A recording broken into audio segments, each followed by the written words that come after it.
समझो आप पितृ नाम दो, भूत नाम दो, कुछ भी नाम दो, अभी जो इनको बताया वो कर्म ही होता है। हमारा कर्म ही होता, कोई हमको परेशान नहीं कर सकता। कोई देवता, कोई भूत, कोई प्रेत, कोई पितर, ये बात गांठ बांध लो, कोई तांत्रिक, कोई सिद्ध। यदि मेरा कर्म गलत नहीं है तो विश्व ब्रह्मांड में किसी की ताकत नहीं है जो हमको दंड दे सके, क्योंकि सबका शासन करता भगवान है, ईश्वर है। अगर कोई अपने तप का प्रभाव भी करना चाहे, मतलब तपस्वी है, तो बीच में आके खड़ा हो जाएगा। बिल्कुल वो भजन नहीं करता, पर वो निष्पाप है, उसने अपराध नहीं किए, तो किसी न किसी रूप में भगवान आके खड़े हो जाएंगे, उसकी रक्षा कर लेंगे।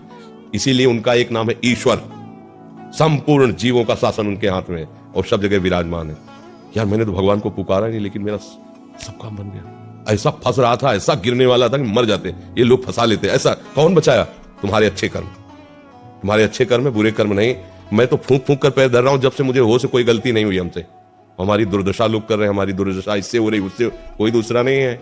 बोले तुम्हारे कोई चक्कर है, ऊपरी चक्कर है। लोग ऐसे कहते वो, अरे ऊपरी और भीतरी, केवल तुम्हारे कर्म का चक्कर है, दूसरा कोई नहीं है।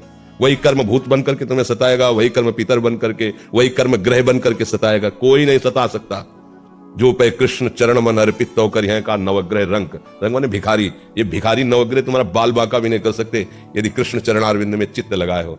और सब ग्रह तुम्हारे अनुकूल है और प्रभु से तुम विमुख हो तो कोई तुम्हारी रक्षा नहीं कर सकता। तुम्हारे कर्म तुम्हें नष्ट कर देंगे।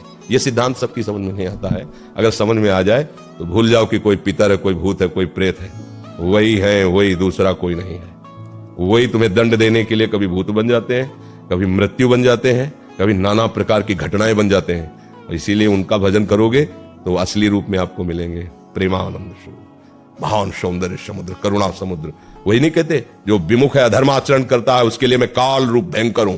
भगवान ही कह रहे, मैं उसके लिए भयंकर रूप हूं।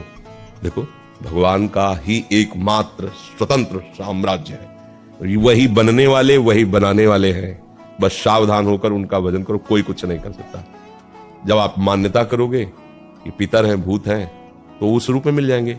जाकी रही भावना जैसी। और आप बिल्कुल मान्यता हटा दो कि जो भी नाम रूप है हमारे प्रभु के ही हैं। हाँ, जो हमसे गलती हुई वो हम गलत हैं, हमसे पाप हुआ, हमसे अपराध हुआ, पर स्वामी हे नाथ आप कृपा करके क्षमा करो। कोई कुछ सता नहीं। देखो, किसी का अटैक जो होता है ना, हमारे तन पर होता है, हमारे मन पर होता है। देखो ना, मतलब कोई एक्सीडेंट हुआ तो तन पर हुआ।